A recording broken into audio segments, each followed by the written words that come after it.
Good Monday morning, everyone. Thank you so much for joining us. Welcome to Hot Topics, 10 a.m. Eastern Time. We're glad that you're here. Make sure you hit the thumbs up. Make sure you hit the like. You know, it affects the algorithm. More people become aware. So please, can you guys do me a promise, a favor, and hit the like button so folks can know the engagement is great and we want it to be even greater. So Debbie Navarro, good morning, Lemonation. Hello, everybody. Let me know where you are streaming or watching our stream from, where you are watching us from, where you are getting up and getting ready, or either at work or walking your dog or out in your garden. Let us know what you're doing. Some folks are watching us on the television, doing their chores. Most people are watching us on the television, which is surprising. And then also the next thing that people watch us on is their smartphone. So let us know. Hello, Arkansas. Hi, Nisi. I was going to tell you. Oh, speaking of Nisi, I saw Nisi Nash this weekend. We'll talk about that. Good morning, Carla. Good morning, everyone. Thank you for joining us. Make sure you, wow, we have people joining as members already. Thank you for that. And make sure you hit that subscribe button. It's on the bottom right hand of the screen, right below the comments, right near the comments. Hi, Yadira Dale. Hi, Nettie. We have a big show planned for you. What in the world is going on? I mean, are we now in the middle of a war? I mean, is it going to be a world war? I don't know. That may sound a bit hyperbolic, but you never know with this. Excuse me. Thank you, Ronald Barnett Jr. Welcome to the new members. You never know with this particular president what's real, what's not, what's true, and what's not. You do not know because you don't know when he's telling the truth or not, which is rare. And so he is talking about all of these things about the war and how he, got rid of the Iran's nuclear capabilities when the intelligence shows from his own national security head of national intelligence that Iran was not near. That's what his own person is saying, Tulsi Gabbard. Now she's sidelined. We'll talk about that. So good morning, everybody. Welcome to the Don Lemon Show. Welcome to Hot Topics. If you're watching us this morning on YouTube, thank you. As I said, make sure you hit the thumbs up. Pardon me. A little scratchy. Excuse me. And if you're watching us on Substack, we offered Substack the link this morning so that they can check us out to see what we do over here on YouTube. And then welcome to the folks who are watching us on TikTok and the folks who are watching us on Instagram and Facebook as well. So rather than water, I have yogurt, like a drinkable yogurt in this cup. And that's not helping. Let's see if it'll coat my throat. It'll make it better. So anyway, good morning. We are on the air now, streaming to you with three major questions, none of which the Trump administration has been able to clearly answer for anyone after this whole military operation. Some people will say taking us into war. Is the United States at war with Iran? Okay, you guys tell me what you think. Is the United States seeking regime change in Iran? Okay. Did the United States actually destroy all of the enriched uranium at Natanz, at Isfahan, or at Fordo? Did they destroy all of the enriched uranium at these three sites? Or did the Iranians manage to move any material, any and all, or some of the material before our strikes? We've received conflicting information from the Press Secretary Caroline Leavitt, the Defense Secretary Pete Hegseth, the Vice President J.D. Vance, and President Donald Trump. Now, it is, to use a highly technical term, a complete and utter, on a Monday morning, shit show is what it is. And they have been out, the whole Trump, everybody, the whole brigade has been out. This is a successful mission. Now, here's what I'm going to tell you what the strategy is, because, again, I know this stuff. I've been doing it for a long time. Here's what the strategy is. The strategy is to try to get rid of the criticism. They want to thwart the criticism of the administration by touting the men and women, perhaps, whoever led that mission, the folks on those B-2 bombers. They did a great job. They are back. They changed fuel in the air. Our military changes fuel in the air all the time. As a matter of fact, they put fuel, or they fueled in the air, refueled in the air. Air Force One refuels in the air. I mean, this is not, there are plenty of, there's plenty of evidence of our military assets and airplanes refueling in the air. That is nothing major, nothing new. They refueled in the air and they didn't stop and whatever. That's what the men and women in uniform do. That's why we're so proud of them. So they're saying all of this stuff, putting it out there because they don't want you to criticize what they did as Congress, many members of the Democratic Party and a couple of members of the Republican Party. They were saying this mission was illegal, that they did not seek authorization, nor did they notify Congress, which is what they should do. And also there's the blame on the Biden administration as well that they're saying, and we're going to talk about all of it, okay? But I just want to catch you up just a little bit. I'm not going to play the whole thing for you, just in case, like many of us, you were out doing your thing this weekend and you did not, you were just out and about and you didn't pay attention. I just want to play to you where we are, what happened over the weekend, and then we're going to dig into this shit, okay? Here it is. This morning, we're getting our first look at that extraordinary attack on 3 Iranian nuclear sites over the weekend. This fireball in the night sky, explosions heard in the distance at Iran's Isfahan nuclear facility. Part of the barrage known as Operation Midnight Hammer that included the largest strike by B-2 stealth bombers in history. This is a plan that took months and weeks of positioning and preparation so that we could be ready when the President of the United States called. The operation carried out in complete secrecy, beginning at 12:01 a.m. Saturday morning. About a dozen B-2 bombers taking flight from Whiteman Air Force Base in Missouri. Around half of them heading west towards Guam, those with trackable movements. This was a decoy. Another 7, those with transponders turned off and minimal radio communications, launching a short time later, heading towards Iran. The 18-hour flight to Iran, including mid-air refueling and in-air support. The B-2s linked up with escort and support aircraft in a complex, tightly timed maneuver requiring exact synchronization across multiple platforms in a narrow piece of airspace, all done with minimal communications. Approximately 5 p.m. Eastern Time Saturday, a U.S. submarine launching 24 Tomahawk land cruise missiles at key service infrastructure targets for nuclear facility Isfahan. By 6:40 p.m. Eastern Time, the 25-minute mission inside Iran's airspace activating. U.S. fighter jets sweeping in to protect the B-2s from possible enemy missiles and warplanes.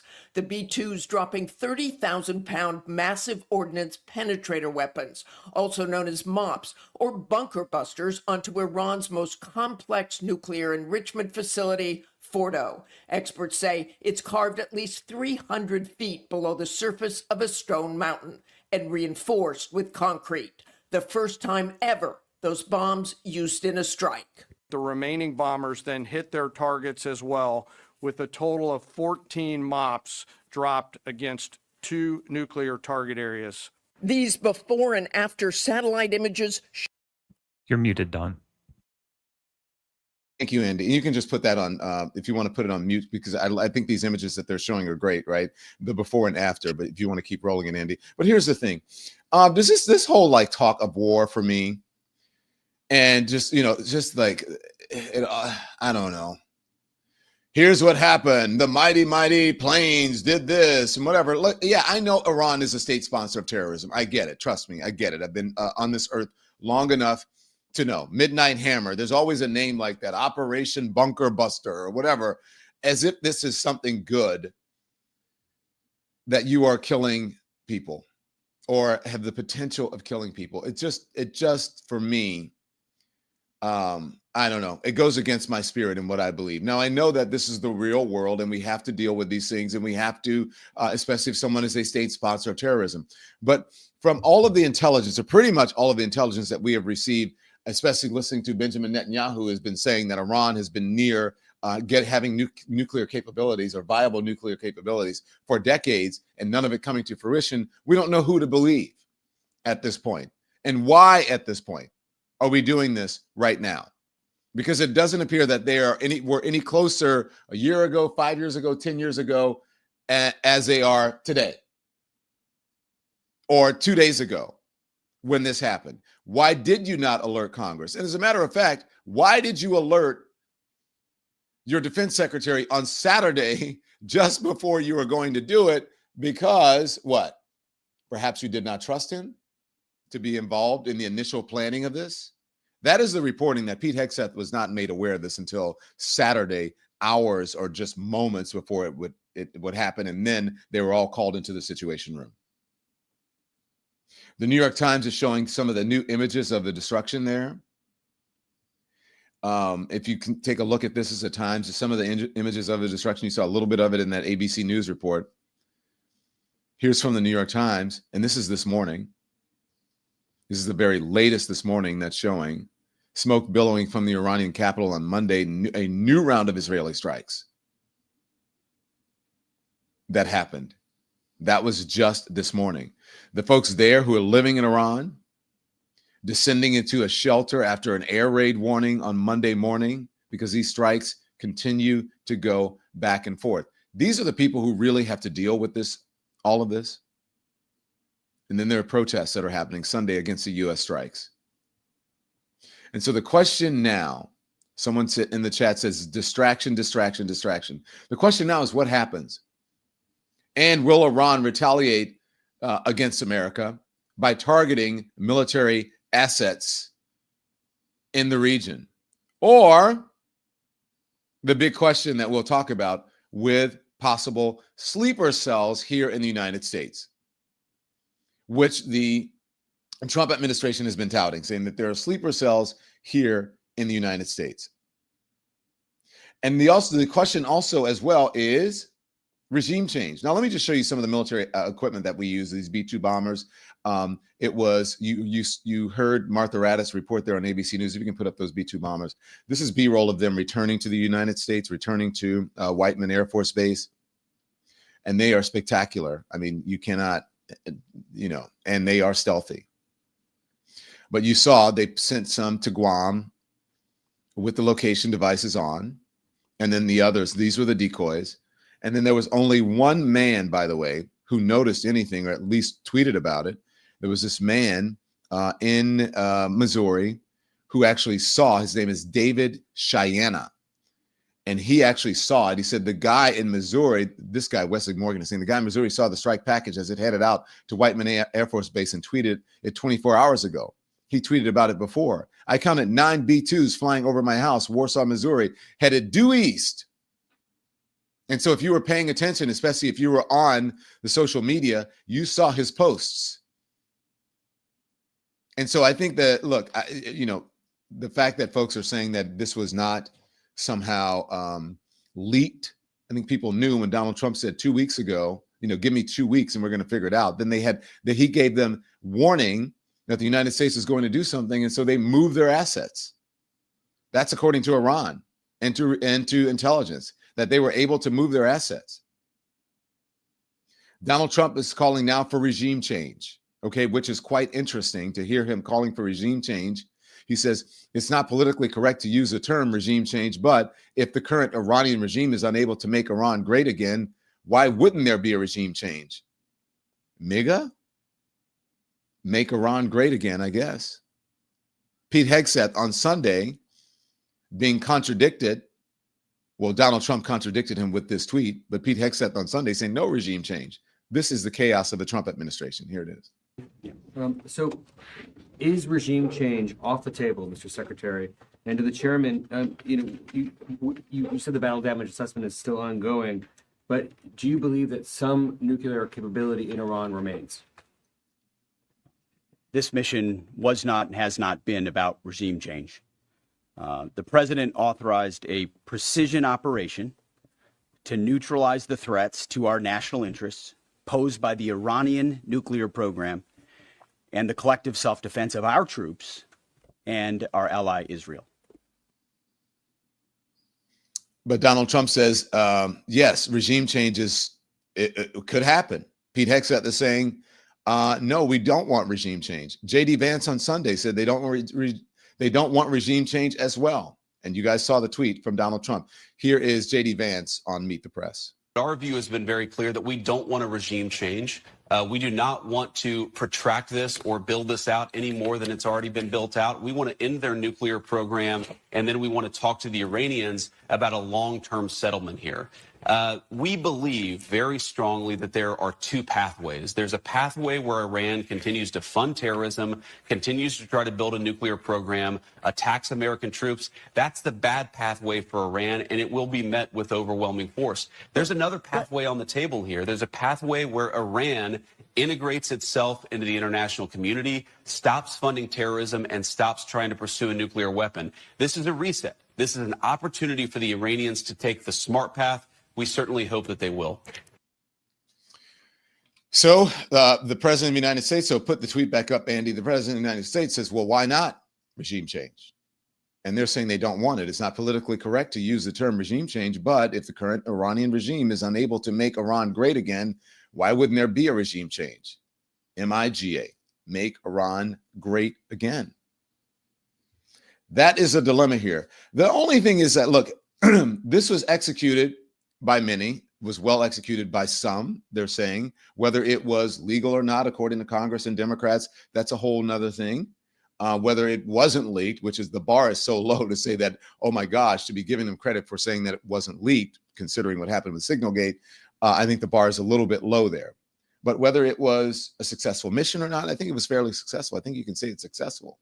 Whether it should have happened is the question. And also what happens now in the region if the United States is actually buying for regime change there? Does that lead to more instability in the region? What does that mean? Here's J.D. Vance on regime change, his hypocrisy. I have to show it to you because there's always a tweet for something and there's always video. Now, keep in mind, Donald Trump contradicted J.D. Vance and Pete Hegseth on regime change there. You saw the tweet. This is back in 2022 when J.D. Vance wrote on Twitter, Joe Biden went to Europe and advocated for a nuclear powers regime change. And then 10 minutes later, his own White House had to contradict him. Seems like a big deal. Is it a big deal now that his own White House, J.D. Vance's own White House, is contradicting him? Is it a big deal? We're going to talk about it all. And we're also going to talk about the upcoming mayor's race here in New York City. It's actually started. And the ranked choice voting and the surprise possible winner in this campaign against someone who everybody knows. Someone who was leading in the polls, was a clear-on winner, but not so fast. We're going to continue to discuss this story in Iran and Israel and also talk about the counterstrikes that are going on. Jonathan Martin is going to join us in just moments. An amazing, one of the best political journalists that I know. He is Politico's political bureau chief, and he knows all about politics. And he also knows about what's happening in Iran as well. Talk to him. But first, let me get a quick word from our sponsors. And this is something, the reason that this group is a sponsor, because it's really important to me. We do international news, as you know, on this show all the time. Okay. And we like to talk about and bring light to especially parts of the world who we don't necessarily discuss that much, but should be discussed. Okay. And so this is important to me. It involves young women. Support for the Don Lemon Show today comes from MSI United States. A hard cold fact for you. In sub-Saharan Africa, 4 million teenage girls drop out of school every year because they get pregnant. Just like teenagers everywhere, they experiment sexually. That's what teenagers do. So for many of these girls, there's no access to birth control. Most will never go back to school. Some will risk their lives trying to end their pregnancy, and too many will die.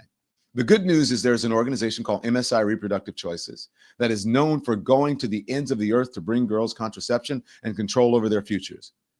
And so why not help them out? Make a donation, please, if you can. Give today. Go to msiunitedstates.org or text my last name, Lemon, to 511-511. Text Lemon to 511-511 for just $26. You can give a girl contraception for 4 years. That's 4 years to complete her education and build a future. Text Lemon to 511-511 to go to MSI. That's M as in modern, S as in safe, I as in informed, unitedstates.org. That's msiunitedstates.org. Modern, safe, informed. Okay, so thank you. Just $26. You can help some young ladies around the world have a future. All right, so let's get back to it. We're going to continue to talk about Iran, and we're also going to talk about the mayor's race here in New York City. Mr. Jonathan Martin, as I said, one of the best political reporters I know, joins us now live. Jonathan, Hey, Don. thank you very much. So it depends on who you talk to. Well, I think you can say that this mission was successful, but whether or not it should have happened, and is there now a regional conflict, and is America officially drawn into this, and what it means to Americans? Where are you standing on this? It's a great question. Was this a one-off? We've seen one-off strikes under presidents in both parties across the Middle East for the last 2 decades. Or are the Iranians going to counterattack in a way that's going to draw us in? This is what we don't know. Look, the Iranians have a choice here. They can do reprisals that are limited in scope, that are basically face-saving exercises that don't extend the war, or they can go much more aggressive in ways that we will have to counter their counter, and then we're obviously into a much wider war. We just don't know. I think we're in a matter of hours, maybe days here before finding out, Don. But obviously, these are perilous times. Anytime the U.S. gets involved in other countries' wars, that complicates matters for our country here. And the other wild card is we can say that we did limited strikes, and we don't want to follow up with that. But the Israelis are not going to stop their strikes because they have a separate agenda and separate war. So it's a complicated question, obviously. Yeah, and I mean, look, there's already been we've been showing video this morning of they're striking back and forth already. Right. Jonathan, look, I don't know if you can answer this question, but Sure. Folks are asking, why now? Why Yeah. is this so urgent? Benjamin Netanyahu has been saying for decades now, Iran is near. It could be a week. It could be a Right. day. It could be a year. Sure. But why now? And Tulsi Gabbard, the national security advisor, intelligence head of national intelligence, is saying Right. they're not anywhere near. So what gives here? Well, I think that Yahoo has long wanted to degrade Iran's nuclear capabilities, and I think was nervous that Trump was going to cut a deal with Tehran on enrichment, and it may have been a deal that was not what Bibi wanted, and so I think Bibi called the bluff and decided to go ahead and launch strikes on Iranian's nuclear capacity in ways that were going to create a choice for Trump, which is, do you get involved or do you stay out and perhaps lose the best opportunity you have to do real damage to Iran's nuclear capabilities? Look, you and I know how Trump works, Don. He watches a lot of TV. He follows the media extensively, and he tends to come down on the side of who's winning. Trump forever wants to be on the successful side. You can go back in decades of his life in business before politics and watch this. I think that the success the Israelis had for the last 10 days with their strikes was a huge factor in luring Trump in, because Trump saw this was going well. The Iranians have a limited capability to respond to these airstrikes. Maybe we should get involved too. Don't underestimate the success that Israel had. You and I know if their initial strikes had not gone well, Trump would have run immediately and said Bibi never should have done it. I told him not to. So I think a lot of this comes back to the model that he has seen the last week, watching TV coverage of Israel strikes on Iran. Hey, I want to ask you again, because you are, the Politico's politics bureau chief, Jonathan. Yes, sir.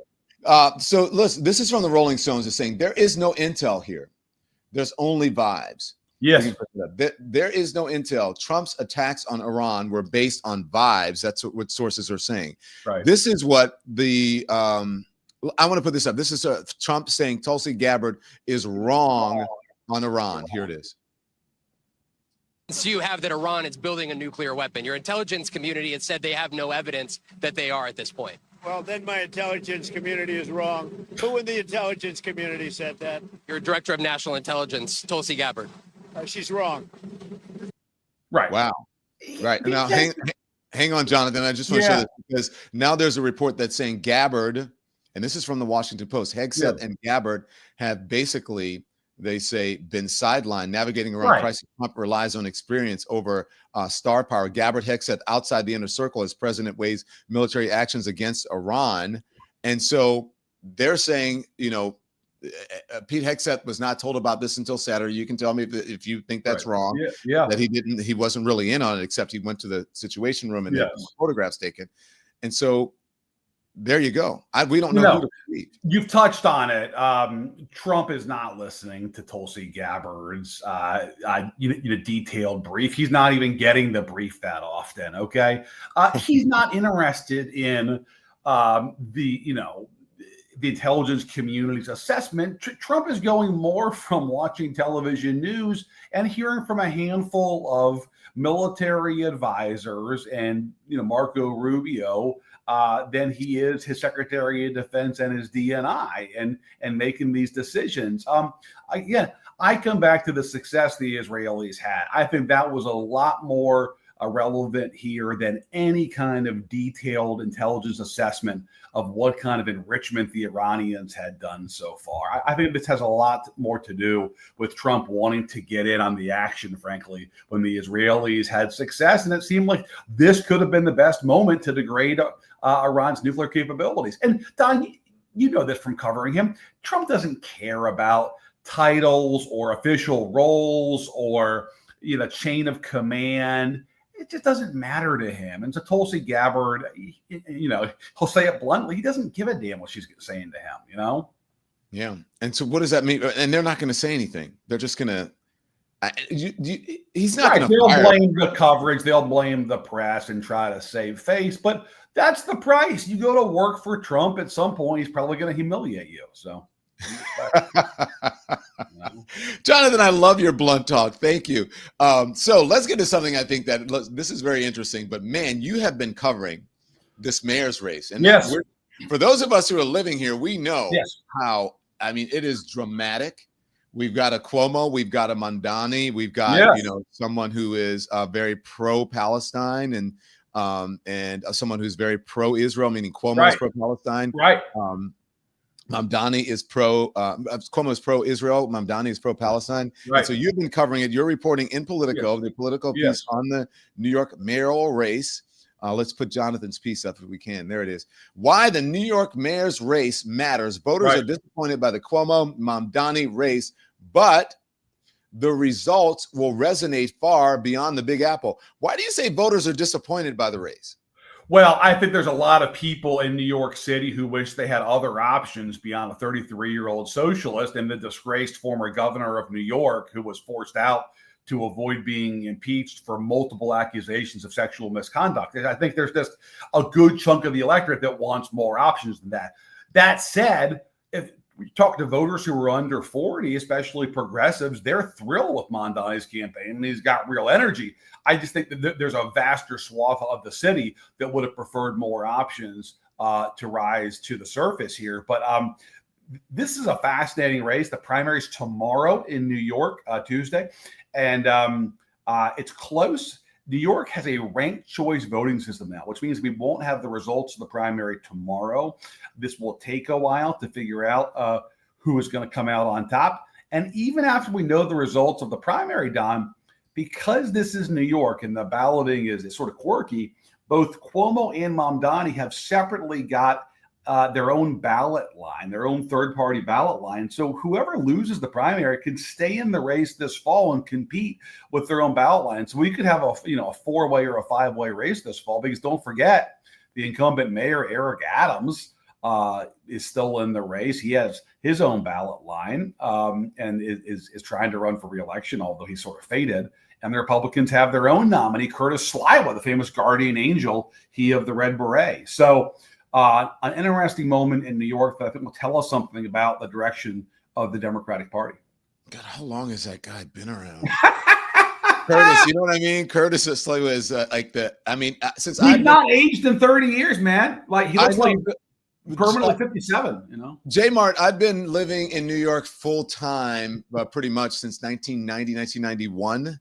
He hasn't Curtis Sliwa was around long before him. And by the way, his ex-wife is now a reporter, and who's, I forget her name, and I should know it. But anyway, it's one of those great New York characters, Yeah, well, it's like they just keep reinventing themselves, like Al Sharpton. Do you remember Al Sharpton back in the day? Now look at Al Sharpton now. He's like, one of the most influential political figures in New York City, if not the country. And he's quite literally half the man he used to be. J-Mart, let me ask you about First, let me play this. Yes. This is, do we have the New York report on the polling? Because the polling is very interesting. We'll play a little bit of it so you can see it. Sure. And then you and I will talk about it. Here it is. Sure. It's not over until it's over. And we're at an interesting point right now, right? We're between the early voting. We're between primary day. Andrew Cuomo's support has stayed steady over the past month. Starts out with the most votes, but as we all know, ranked choice voting is in play here. And as we go through the simulation and rounds of voting, a different victor emerges. Take a look at how this is predicted to play out in the last major poll before primary day from Emerson College, Pix 11 and The Hill. Andrew Cuomo, first round of voting, maintaining his lead with 36%. Mamdani pulling a very close second at 34%, and Brad Lander rounding out the top three with 13%. Let's take a look at the rest of the candidates. Adrian Adams pulls 8%, Scott Stringer with 3%, Zellner Myrie with 2%. Now, this doesn't take into account the 4% of undecided voters, and there's a margin of error of 3.4%. Now, as the simulation plays out, Cuomo keeps that lead until the 8th and final round, when Lander is eliminated and the majority of those second choice ballots flow to Mamdani, pushing him into the winner's position, 52% to Cuomo's 48%. It is a stunning rise for the 33-year-old assembly member from Queens, who was taking 1% of the vote when we first saw the polls in this race 5 months ago. The number of undecided voters has steadily declined. Okay, so listen, the undecided voters amount. But there was put up, if you can put up the comment from Axel, the Abby girl, or ABX girl. Cuomo still has says the majority of the black vote, which is over 50%. I don't know how that's going to play out, but as I go out on the street, Cuomo has a name recognition. But I mean, one person after person after person that I speak to, Jay Mart says, Zoran. He's got the young vote. So it's really the generational divide is striking. I spent most of last week in New York, and you make your way around the city, and just from pamphlets, from posters, from running into canvassers, the Zoran supporters are ubiquitous. He's got a real grassroots presence. There's undeniable energy behind his campaign. And it's especially fervent among folks under 40. Now, his challenge, Don, is that when you get to older voters who are not as online as their younger counterparts, who are more traditional media consumers, and who frankly are not as progressive, I'm thinking about working class folks, Black, Hispanic, Asian, especially who are in the outer boroughs. That's more Cuomo's strength, and this comes down to who can get their folks out on what's going to be a very hot day on Election Day, Tuesday. We know that in the early voting, Mamdani's done a really good job of getting his folks out. Manhattan and Brooklyn are overperforming, but again, let's see what happens on Election Day. We know how Democratic primaries work. There is this divide generationally, racially, and frankly along class lines. We've seen it before with Bernie Sanders, with Joe Biden, and we're seeing it again in New York. And it's going to be a great test for Ken Cuomo's name ID and support among working class folks, especially those over 40, went out over real youthful energy that Mamdani has. Here's the interesting thing. So you said that voters wanted a choice between a disgraced former mayor. We know it was because of the allegations, right? The assault, you got it, abuse, sexual misconduct, right. Yeah, and then Mamdani said is a socialist, which really has like folks here, especially the the sort of business class people and traditional. I don't know if you want to call them centrist or Democrats. They're worried because they want. The finance crowd. They're really, really worried. They think that if he wins, the tax base is going to go away, and then New York is just going to be in the shitter. Let's be honest. That's right. But the interesting thing I found is that Cuomo has the woman vote, the female vote, considering. I think a lot of this again is generational, and I think some of it is racial. I think Mamdani has not been able to make inroads with older Black voters, man or woman, and I think that's been a challenge for him. And I think that could ultimately be, if he does win the primary, the reason why. That said, I come back to this ranked choice system, Don. It's a complicated deal. But basically, the voter in New York can go into the ballot booth and pick their preference. It's kind of like being able to say, like, you go into the ice cream shop and you can't decide on one, so you get 4 flavors. That's basically it. You're just ranking your preference. And how it works is, the fewer folks that the fewer votes that folks get, they kind of drop off the ballot. They're thrown off the island until you're left with the top two vote getters. And where this helps Mondani is that there's a lot of people in New York who are maybe uneasy about him, but man, they hate Andrew Cuomo, and they're just not going to rank Cuomo at all. And maybe they rank Mondani second or third or even fourth, and that could tip the balance for him in the end.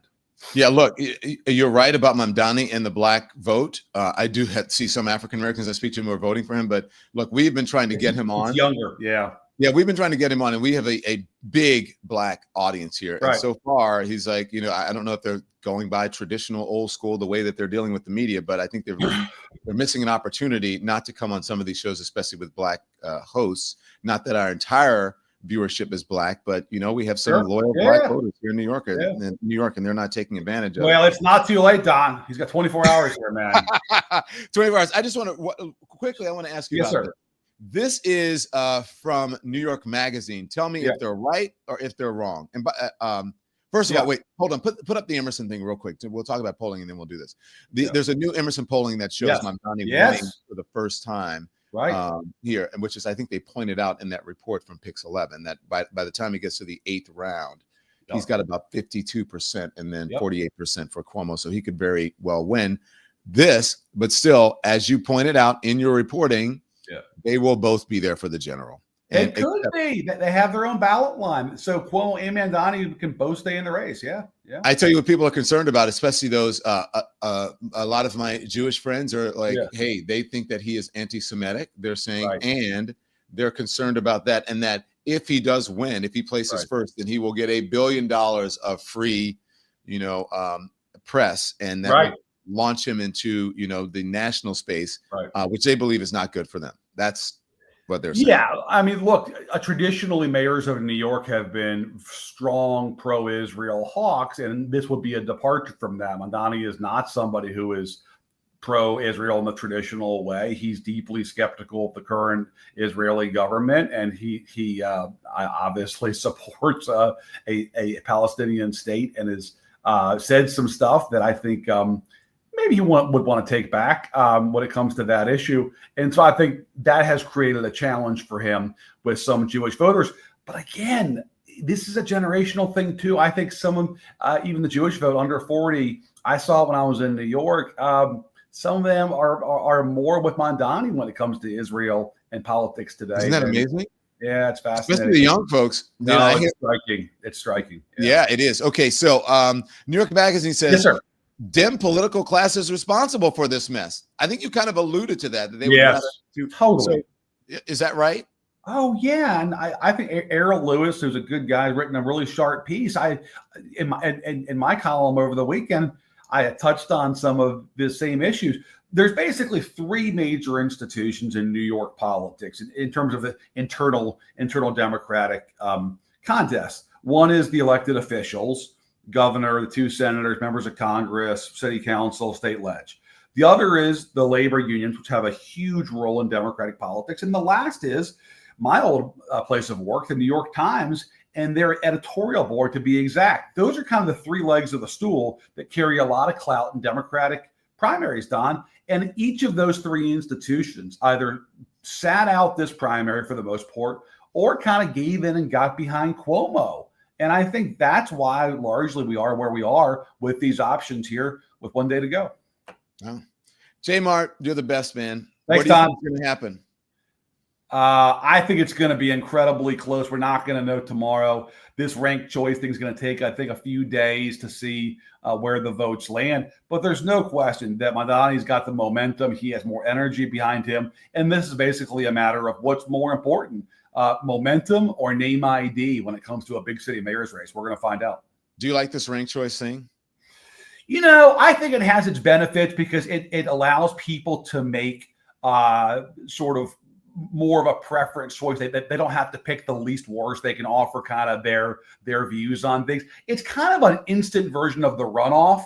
A lot of places in the South have runoffs where the top two vote getters go to a second race a month later. This is kind of an instantaneous version of that. It just lets voters rank their preference. So, yeah, I think it works pretty well.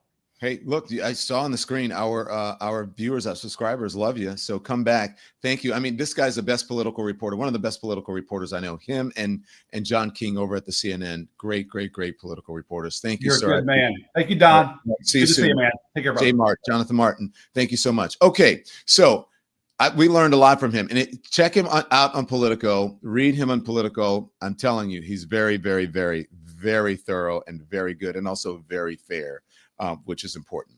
Okay, let's go back. We're gonna talk about this war now. I think it's fair to call it war. Do you guys think it's fair to call it war?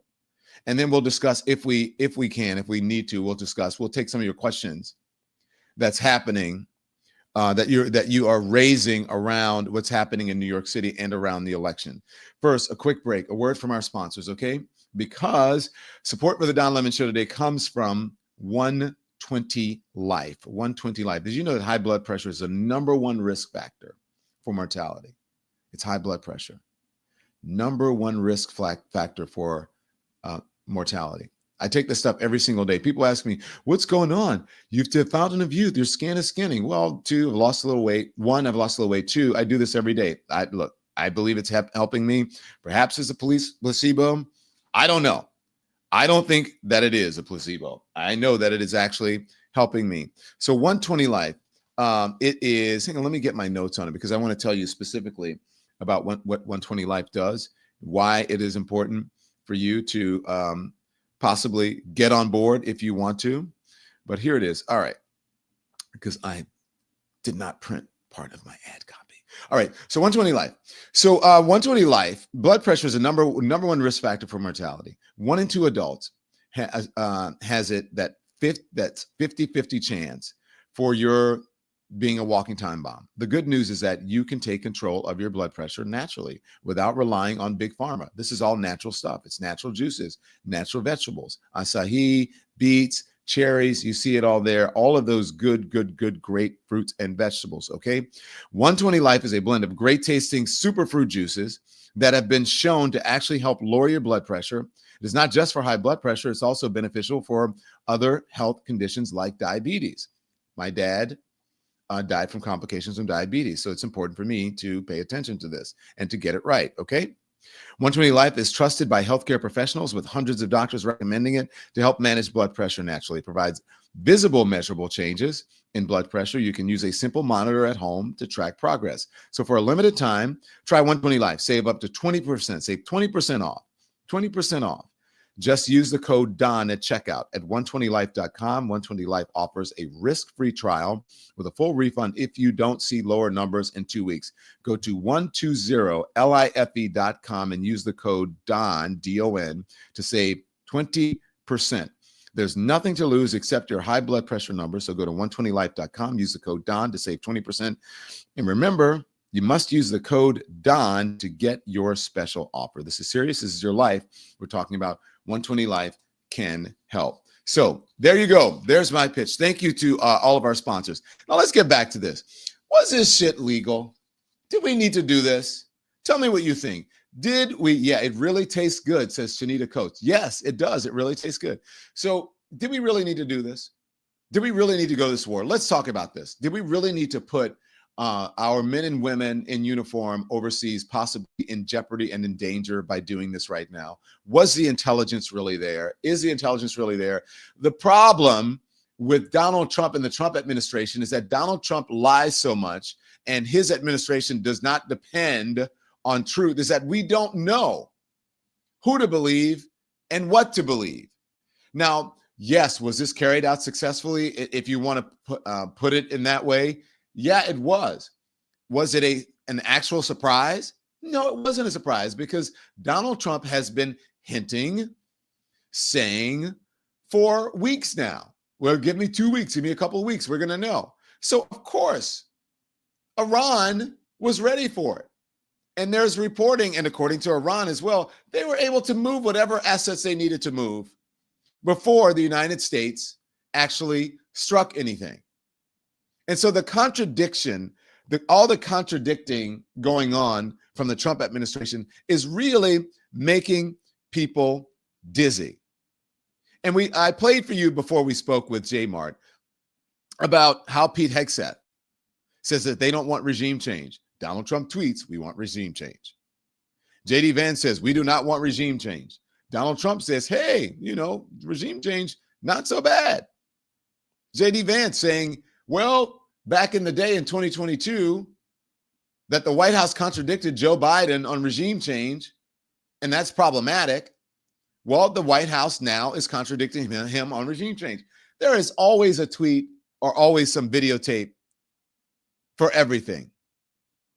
Pete Hegseth, Tulsi Gabbard, both have been sidelined because of what? Tulsi Gabbard said what? That she had no evidence. She's a DNI head, the director of national intelligence. She's saying there is no evidence, no direct evidence that Iran is anywhere near developing a nuclear weapon, navigating the Iran crisis. Trump relies on experience over star power. Gabbard, Hegseth, outside the inner circle as president weighs military actions against Iran. And now they have been sidelined. And yes, Carol H. in the chats, Trump is totally rogue. He's gone rogue. He's being led around by Bibi Netanyahu. And you heard J. Mart saying that Donald Trump, he believes, got in on this because he saw that Israel had done a good job, at least somewhat, in crippling Iran, limiting their ability to fight back. And that he believed if he got in on this, he would look like a strong man. And also, well, perhaps they could stop whatever it is, wherever Iran was in getting nuclear enrichment material. Now, here's the thing. Yes, Iran is not a good player when it comes to this. They are a state sponsor of terrorism. We know that. But also, I wanted to ask J. Mart about this because there was a very interesting moment, and I want you guys to see this if you're watching, that played out on Piers Morgan program that talked about all the reasons that this administration and war hawks are saying that it was time and it was credible for the United States to do this action with Iran because Iran, they were not good players in this. Now, I want you to see this, and you decide if this is right. The facts, I believe, are right on. I want to know what you think about it. Here it is, a comparison between Israel and Iran. Watch. Two countries up on the board, Iran and Israel, and just go through a very quick list. Which country has nuclear weapons and refuses to allow international inspectors to look at their nuclear program? Israel. Which country is expanding its territory by illegally occupying neighbors in Palestine, Lebanon, Syria? Israel. Which country's leaders are wanted by the International Criminal Court? Israel. Which country is currently committing genocide by starving and killing tens of thousands of children? Israel. And look at who started this war between Israel and Iran. Israel did. So to look at this entire list and to try to concoct some mechanism by which you're claiming that Israel is defending itself by doing all this. Do you think Israel is just defending itself by doing all this? I posed a question last week when this all started, because the go-to answer is Israel has a right to defend itself. Of course, Israel has a right to defend itself. But the question is, by how much?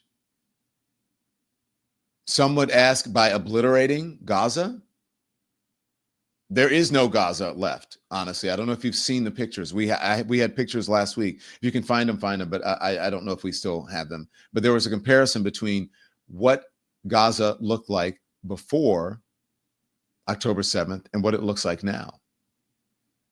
And whether the response was appropriate or was it an over-response to a very tragic and awful situation that happened where Israel, of course, had the right to defend itself. But at what cost? Gaza is gone, Ebony. You're right. And not just to mention Gaza, but the thousands, tens upon thousands of lives of really innocent civilians that were lost. And here's also something that's contradictory, because they're saying all of the things that they needed to target in order to get Hamas was located in city centers. The same thing is happening now. If you look at Israel is also targeting in Iran city centers, but then Iran is also targeting in Israel city centers, and Israel's complaining that, hey, look at what you're doing. You're targeting and you're hitting civilians. And it is kind of no difference. Some folks are saying that it is hypocritical for them. Take a look at, so as I go through this and ask about where it says where this man showed what is happening, this is a Gaza Strip on March 23rd, 2021. That was a Gaza Strip. Now, this is September 18th of 2024. This is that same road that you just saw there moments ago.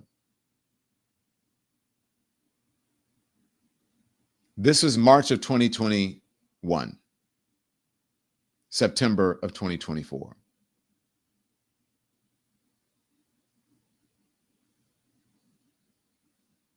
It's really breathtaking. June of 2022. September of 2024. Now, what do you think? 2022 of June. 2024 September. This is why I brought up the New York City mayor race, because this is a big issue. The support for Palestine. Some are calling Mamdani anti-Semitic. If you look at some of the statements that he said and some of the tweets, it's not, it's not really that questionable. Whether it's anti-Semitic, certainly not pro-Israel. But he has said one can be pro-Israel and one can also be pro-Palestine. I believe that is what his thinking, that what he has been saying. But you cannot look at those pictures and not understand the devastation there. And if you just look at the beautiful place, I'm not showing you this just to look at the beautiful place. I'm showing you this because behind all of that rubble and wreckage, there were human lives that were lost in all of that. And that's why I'm pointing it out. And it's interesting now to hear J.D. Vance saying that we do not want war, we only want peace. Sounds similar to Netanyahu. Here it is. What we've said to the Iranians is we do not want war with Iran. We actually want peace. But we want peace in the context of them not having a nuclear weapons program. And that's exactly what the president accomplished last night. I really think there are two big questions for the Iranians here. Are they going to attack American troops, or are they going to continue with their nuclear weapons program? And if they leave American troops out of it and they decide to give up their nuclear weapons program once and for all, then I think the president has been very clear. We can have a good relationship with the Iranians. We can have a peaceful situation in that region of the world. We have to step back. Okay, so it's interesting, as we talked about on our editorial call this morning, it was completely Orwellian to say, we do not want war with Iran, we want peace, and then you strike them with bunker busting bombs. And then you hit them with bunker busting bombs. J.D. Vance saying we are not at war with Iran, only with the nuclear program. Now, listen. How concerned is the administration that Iran or Iranian proxies could carry out a terrorist attack inside the United States? Well, unfortunately, Kristen, we know that a lot of people who we don't have full accounting of were let in over the last 4 years under the Biden administration. We know that some of those people were on terrorism watch lists. We feel very confident in our FBI and law enforcement that we're on top of this situation. But yeah, we're looking at this very closely. We're doing everything that we can to keep our people safe. And this is one of the reasons why border security is national security, is if you let a bunch of crazy people into your country, those crazy people can eventually take action. We're going to do everything that we can to make sure that doesn't happen and to keep Americans safe. The last 4 years, my biggest concern was this open border was the biggest national security vulnerability this country's ever seen. Can you pause this, please? Okay, so listen, this is something different than I thought was going to run, but it's a good place for me to go. Because this is also an excuse by them to blame, they love to blame the Biden administration. So they're blaming the Biden administration again for something that is on their watch. So the reason that we had to go into Iran and launch bunker busters and this mission is because Joe Biden didn't do a good job, and now you want to blame it on the border because he's saying that there are sleeper cells within the country. They're concerned that these sleeper cells will be awakened because of the military action in Iran that the United States started. Well, basically, Israel started it, and the United States just jumped in, and Donald Trump and the administration said, "Hold my beer," is basically what they said. It's Joe Biden's fault. And if you are aware of these sleeper cells in the United States, why aren't you working to rid the United States of the sleeper cells? At least I don't know publicly, perhaps you are. But then why would you activate them by taking this action? Because it is a ripple effect. It is a domino effect. You activate one thing, you do another. It's like whack-a-mole. And for JD Vance to say, same old bullshit, Margaret Kellner, you're right. For JD Vance to say, we want peace, and then to do this, I mean, that is completely contradictory, because the way to that would be through diplomacy. The way through that is to do it through diplomacy. Can you please get me continue with this, and then Andy, cue up after this, the dumb president thing. Here we go. We'll finish with Holman. So I pulled numbers this morning just from a CBP under Joe Biden. There was 1,272 nationals of Iran released in the country between OFO and the Border Patrol. And you compare that to the Trump administration, zero, right? Zero releases. And right now, because of President Trump's leadership, we have the most secure border in my lifetime, most secure border in the history of this nation. So we have a secure border. That was President Trump's big win on securing this nation. So we're not releasing people in this country, especially interest aliens aren't crossing that border undetected. But under Joe Biden, we had over 10 million people cross that border. But my biggest concern from day one, beyond the fentanyl, beyond the sex trafficking women and children, were the 2 million known gotaways. Over 2 million people cross that border. We don't know who they are, where they came from, because they got away, because Border Patrol is so overwhelmed with the humanitarian crisis that Biden created that over 2 million people crossed the border and got away. That is my biggest concern, and that's what created the biggest national security vulnerability this country's ever seen. Okay, so here we go. They're so good at this. They're way better at this than the Democrats. This is what the Democrats are missing. So they always tie it back to an issue that is going to animate their base and get their base on their side, because they know they're losing their base right now, because the base does not want them to go to war with Iran. So if they tie it to the border, are you guys listening? This is our lesson this morning. I have the right microphone, right, Andy? This is it? That's I it. want to make sure. Okay, it's on. So the people in the back, hello, let me tell you this. This is their way of trying to get their constituency, their base back on their side with this Iran shit, because the base does not want it. Donald Trump promised peace. He promised peace in the Middle East. He promised to get America out of what? These never-ending wars, right? These long wars, he says. He was going to get us out of that. He also promised that he cared about Muslim lives. Remember Muslims for Trump? And now the base is saying, what happened? I thought you weren't a war hawk. What changed between now and then? Nothing really changed.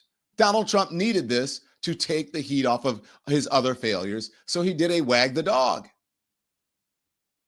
And now they are masters of marketing. Donald Trump is if you want a television show, get Donald Trump to produce it, because that's what he's producing now. Just the same, it was a brilliant choice, I believe, for the folks who ever came up with Celebrity Apprentice to get Donald Trump and put him on, because they knew that he's a bullshit artist. He's going to do exactly what we want. And he's great at producing falsity into reality. He's great at twisting reality, bending reality, his own reality. Masters of marketing to idiots. Yes, but the idiots buy it, Erica.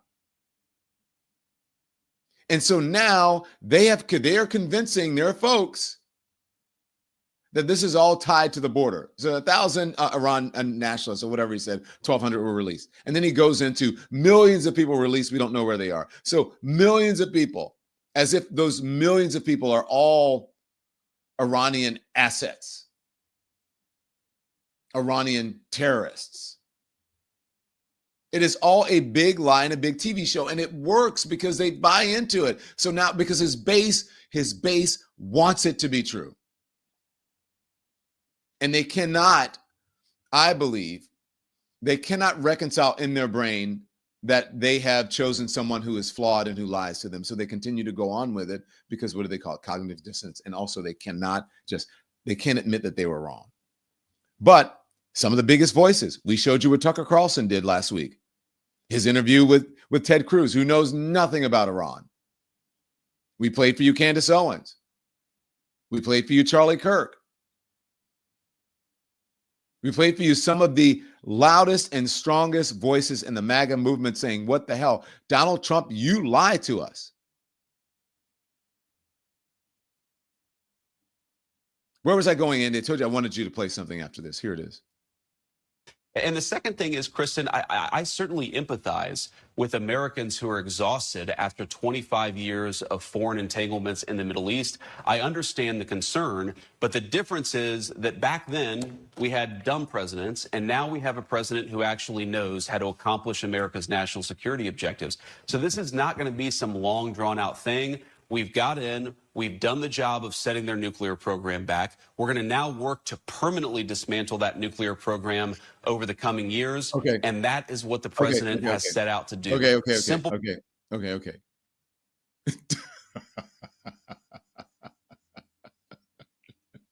We had dumb presidents. I can't believe JD Vance said that with a straight face. This is the guy who compared Donald Trump to Hitler and said he was the worst thing for America. He may have actually called him dumb. I mean, check that out. He may have said he wasn't smart. Check that out. JD Vance, really? You have the nerve to say, to insinuate that Donald Trump is a smart president? Look, I think he's smart when it comes to marketing, but a smart president, he doesn't even read his briefings. He has no idea what's going on in Iran. All he's doing is reacting to what he thinks his constituency wants. He throws his finger in the wind, and he is good at that, saying, "Oh, this is where we should go, because this is what the people want." Not necessarily what's good for the country. And you have the nerve to insinuate that. Do you really think that Bill Clinton was dumb? Are you kidding me? You are really telling me that presidents who were Rhodes Scholars are dumb? Really? Barack Obama? The Harvard Law Review, head of the Harvard, president of the Harvard Law Review. Are you really saying that Barack Obama was dumb? That Donald Trump is smarter than Barack Obama or Bill Clinton or Joe Biden? I mean, he said that with a straight face, and I don't know. You guys keep saying he's got black eyeliner. I don't know if I believe it's black eyeliner, but you guys said that with he said that with a straight face, that we had presidents who were dumb. And you notice he thought about it, and he kind of almost whispered it. I don't know if you guys caught that, because he's like, should I say this? Because Donald Trump is just dumb, is a fucking dummy.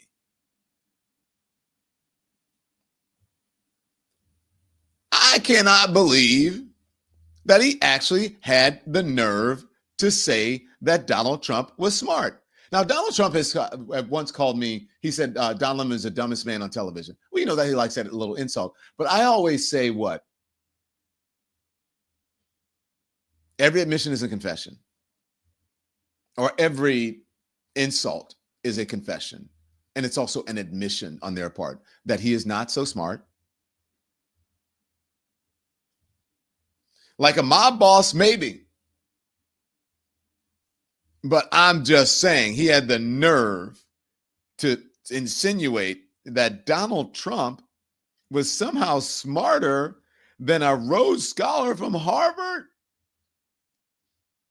And what? JD Vance. Now, that even takes some cojones to be able to say that. And there are so many Trump glazers and bootlickers out there that will make any excuse. I'm so happy I get to talk to the president. Oh, yeah. Ooh, yeah. Play it. Here's one. I had the opportunity, the honor to talk with the president last night, and it is not lost on him of some of the people within the MAGA movement that feel like he's trying to enter war. As the president put it to me last night, the war was ended before it even started. Our troops did their job. They knocked out the threat.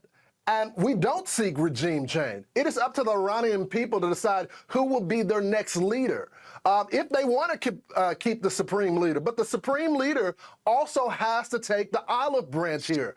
And if he doesn't, then and he continued his reign of terror, then he could be next as well. But it's not because of this long foreign policy that the president is trying to select the Iranians' next leader. He sees the threat. He believes it's intelligence. He has opposing voices in the room. He's considering all the options. How much more of that? How much longer is this, Andy? 20 more seconds. Okay.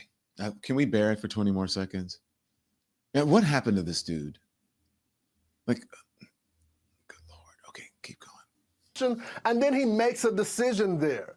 And so I do think that we should give the president a little credit here for the sense of his foreign policy over the last 2 decades. He didn't just join this White House and become the president of the United States and decided that he was going to be a nation-building president. These are consistent thoughts here. Did he back it up just a little bit? Did he say the last 2 decades?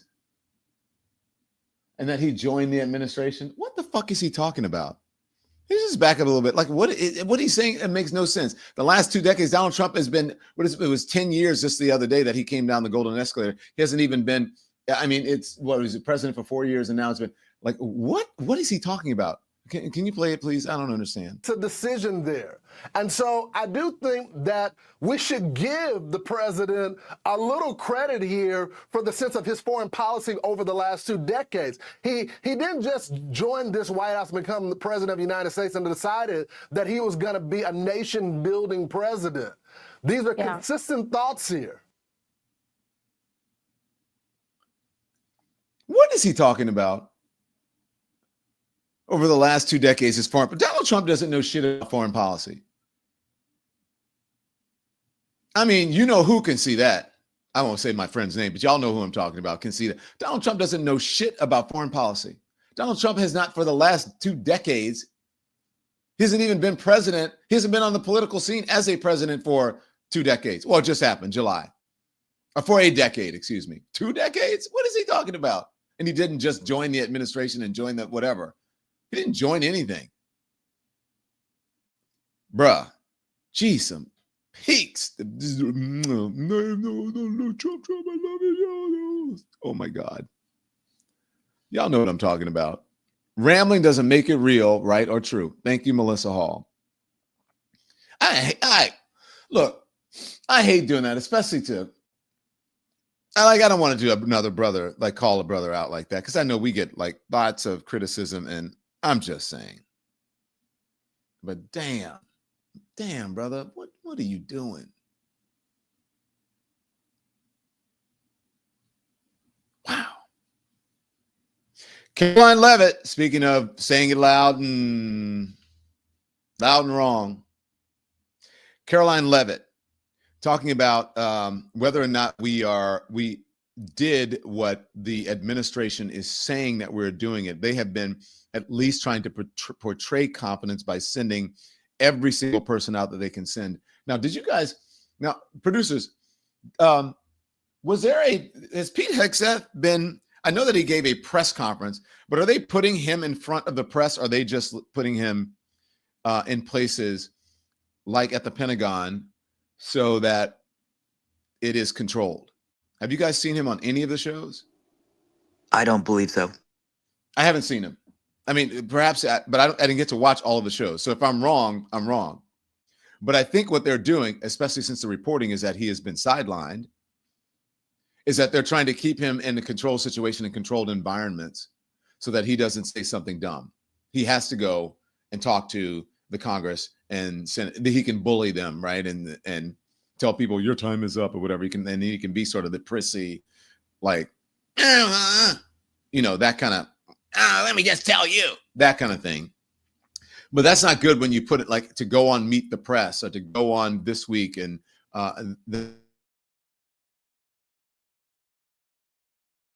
Vance out for that. But so they have been sending everybody out saying, it was a good job. Make sure you talk up the men and women. I don't know if there were women involved, but I think they've been saying men. And those B-2 bombers and who went out and did this mission, and they did such a great job, and they returned home, and oh my God, they were refueling midair and all this. Yes, don't get me wrong. They did what they do is amazing. But what they did was nothing new. The military has been doing this forever. If you have a family member, anyone in the military, this is what they do. They refuel midair. That's how it works. That's what they're trained to do. They did what they were trained to do, and they always do a good job. And so, but what they're doing again is trying to shape reality, trying to get you. If you criticize this mission, you are criticizing the men who risk their lives to go. Y'all should get me in there. The next time there is a president who is actually a president who believes in democracy, call me up. I can tell you how to do this. I can produce this for you. I can get public sentiment on your side. I can tell you what to say every single time, and you will win. But you'd have to listen to me. Because what they're doing, let me just tell you, Democrats, I hope you are paying attention. Okay? Democrats, Hakeem Jeffries. I just saw Hakeem in the airport the other day. He said he's going to come on. Hakeem Jeffries, I hope you're paying attention. I hope you're paying attention. Let's see. Even AOC. AOC has been pretty good at it. I think she's AOC is evolving. Watch. Keep an eye on her. Jasmine Crockett is doing pretty good. I saw Jasmine this weekend. As a matter of fact, she introduced me. I'm going to show you that in a minute.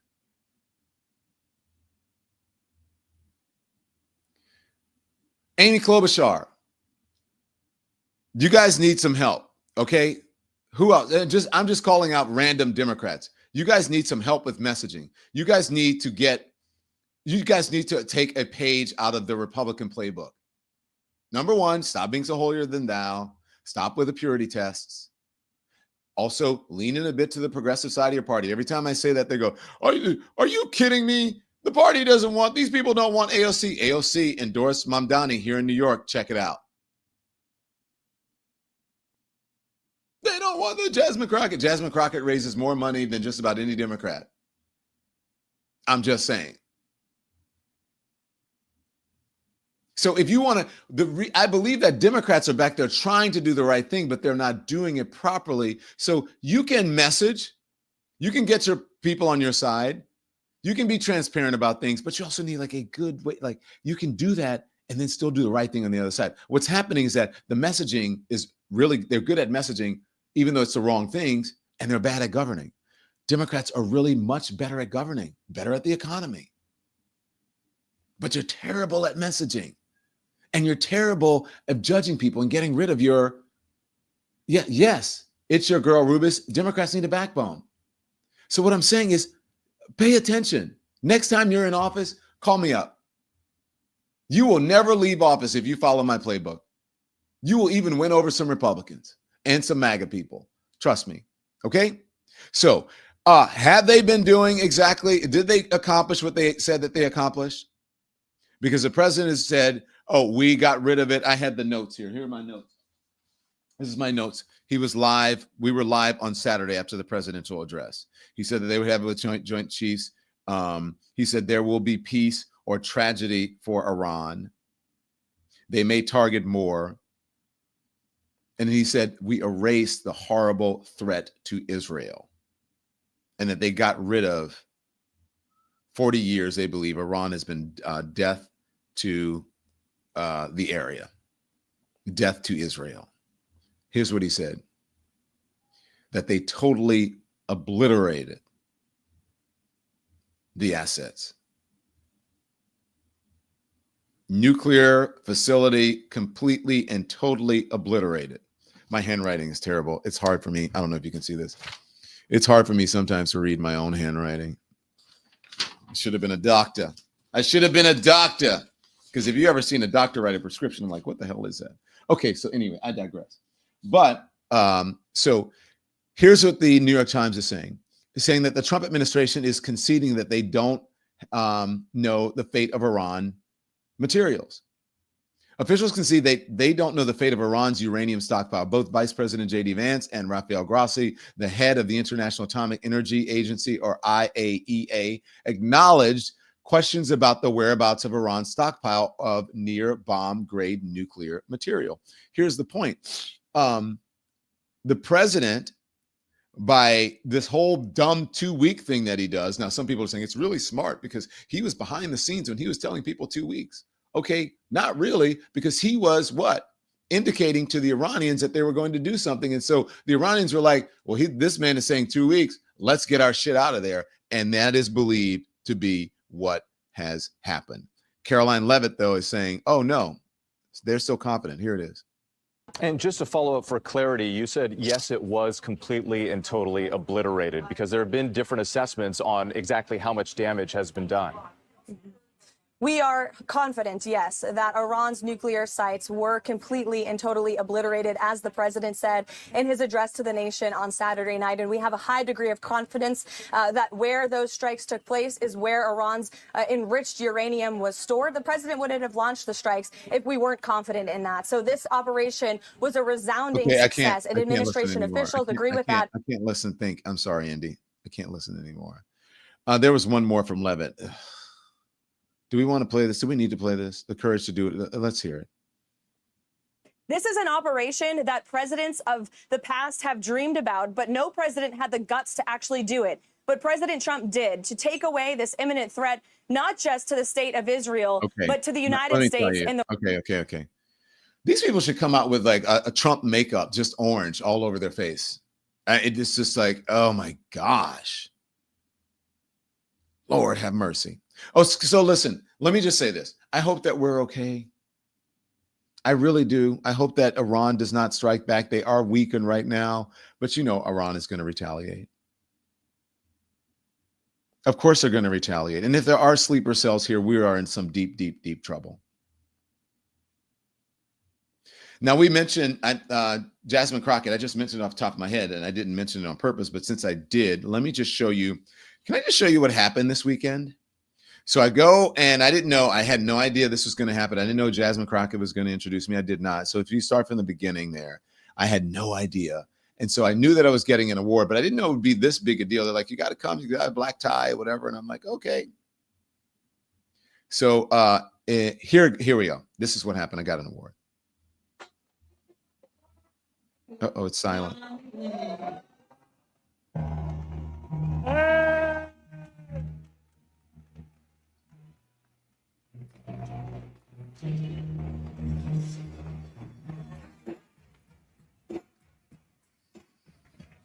Does this sound weird on this, Andy? Because I can barely hear it. I don't know. It sounds normal to me, but it sounds normal. Maybe it's my computer. Anyways, and so I was like, "Oh my God, Jasmine Crockett is going to introduce me." It was really great, and I was so like caught up and nervous. I forgot to I should have turned around and said, "Jasmine Crockett, Congresswoman, I just want to thank you for what you're doing." And so I will say that publicly, and I will tell her. I should have done that, but I was just so caught up, and they were taping this for television, and I didn't want to screw up the time or anything. So I just thanked folks, and I got to it.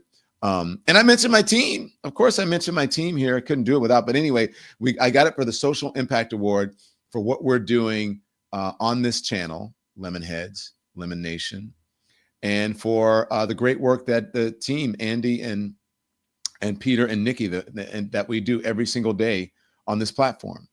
And so they were like, "Hey, Don, you're doing shit that networks, and you're reaching people that the networks can't even reach." And so I was very, very happy about that. Also, check out these beautiful pictures that they took of me that we did. I mean, wow. I just sat there on the couch. I had no idea. I had to talk to this guy about his lighting and his techniques because these pictures are beautiful. I mean, come on now, y'all. Oh, do I look that good? I mean, come on, look at this. I got to help myself a little bit. I mean, that was fun. I had so much fun. I have smiled a lot, and it was really great. And by the way, this week, this show and this team, we are getting an acknowledgement and an award from the New York City Chamber of Commerce for new ventures, entrepreneurial ventures, successful entrepreneurial ventures in New York City. So there you go. As this thing says, you're not clocking that I'm standing on business. We are standing on business on this show. Okay. And I know Tim always tells me funnest is not a word, but one of the best moments I had this weekend, and I hope you guys can hear it, is you guys know Keke Palmer. Keke Palmer did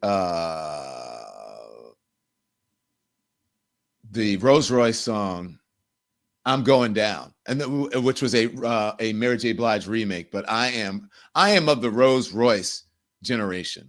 And Keke Palmer, they were going around sort of the pre-show, the warm-up to the show. You know, there's a hype man that comes around and he just hands the mic to people, whatever, and he was asking people to sing. And so he's saying, and like every single person in the audience, he has to sing. I could sing. It was weird, just random people. And so they handed the mic to Keke Palmer, and Keke Palmer lit up the room, and I lost my mind. I hope you can hear. I hope the volume is good on this one. Watch, everybody.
Oh my God.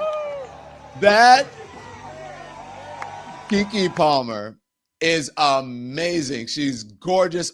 The most talented person in Hollywood right now, I believe. Two people. There are only two people, I believe, who can get up like that in a crowd who are not actual.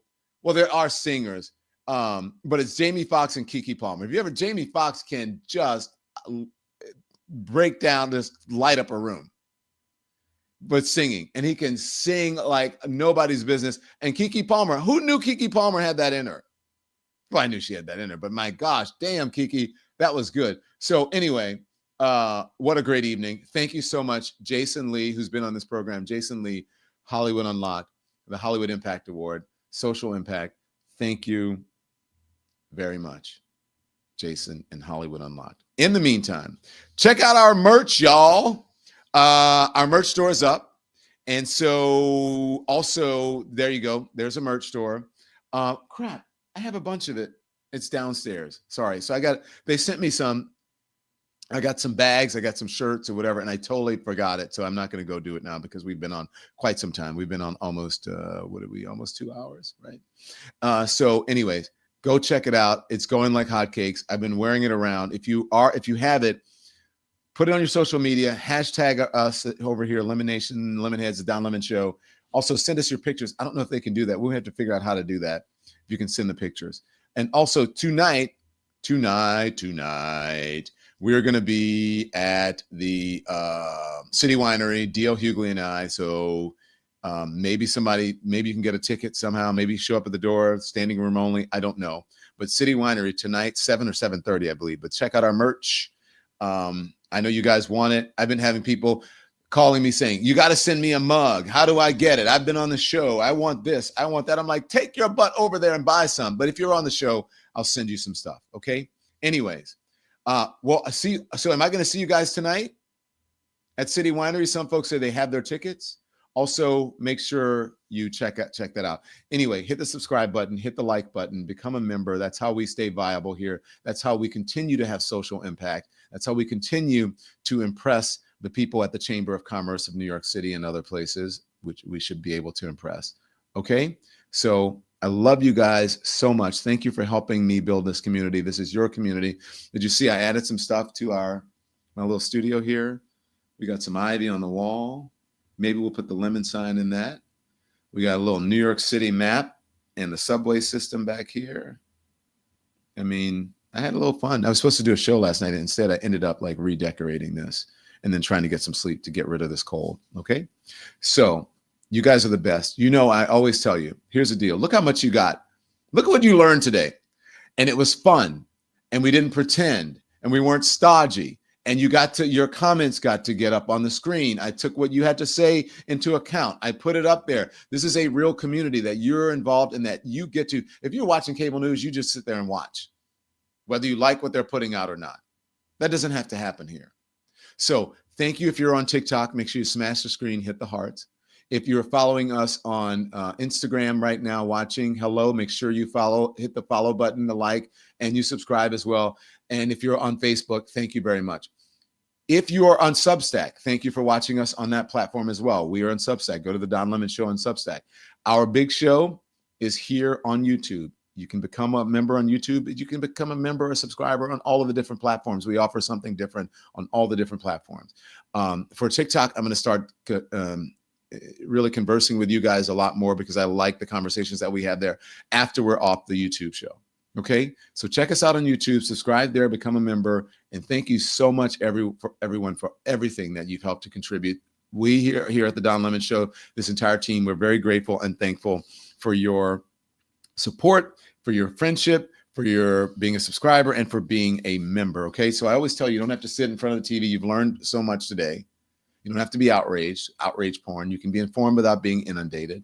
And we're going to see you back here live at 5 o'clock Eastern, right here on the Don Lemon Show on YouTube. Okay? And so until then, you know what I always say? Turn the TV off. Thanks everyone for watching. Your support means the world to us. So make sure you hit the like button and you subscribe to our channel to make sure that you never ever miss a video. We're live every day, 10 a.m. Eastern time. We drop even more content at 2 p.m. Eastern and 5 p.m. Eastern. And if you want more Don Lemon Show content, we'd love for you to become a member of the Lemon community, where you will receive access to special community posts. You'll get exclusive content and members-only live shows. So head over to our channel page or click the join button on this video. Again, thank you for watching. We appreciate your love and your support, and we will see you next time.